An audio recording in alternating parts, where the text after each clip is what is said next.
Buongiorno gente, di nuovo bentornati. Allora, oggi faremo una cosa golosissima, veramente straordinaria. In realtà si tratta di una crema che ha la base nella pasticceria francese ed è il pralinato. In questo caso io lo farò di nocciole e di mandorle. Facilissimo da fare e alla fine della ricetta vi dirò pure come va utilizzato e soprattutto quanto si conserva. E ricordatevi, se volete continuare a vedere le mie ricette, iscrivetevi, è gratis!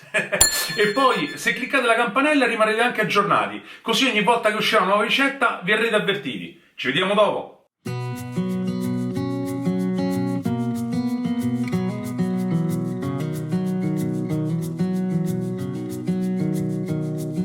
Cominciamo a fare questa golosissima crema tostando la frutta secca.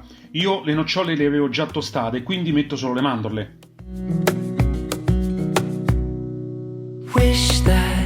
Mettiamo a sciogliere lo zucchero con l'acqua e appena fatto mettiamo anche la frutta secca e mescoliamo.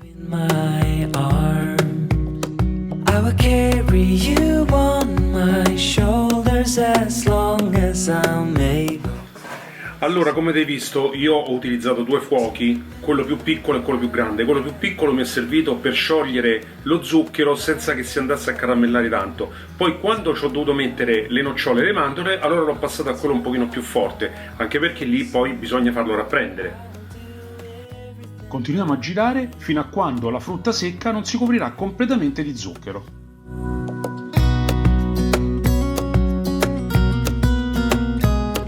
Continuando a mescolare piano piano, lo zucchero si scioglierà formando il caramello. E se saprete resistere al profumo, siete bravissimi. Togliamo dal fuoco e versiamo le nocciole e le mandorle caramellate su un foglio di carta da forno, stendendole e facendole raffreddare completamente.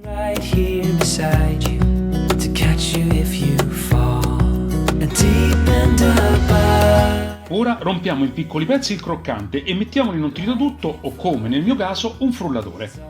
Ho questo frullatore da 3 anni e ha frullato e tritato di tutto. Se desiderate avere una recensione, scrivetemelo nei commenti e ve la farò.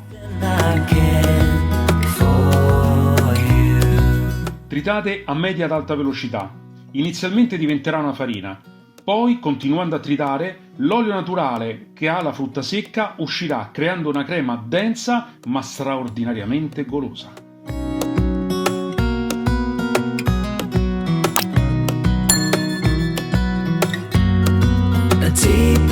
Guardate che meraviglia! Versatela in un vaso se lo avete anche bello e fatela raffreddare.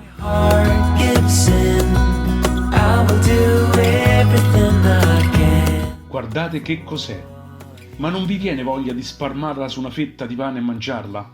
È uno spettacolo.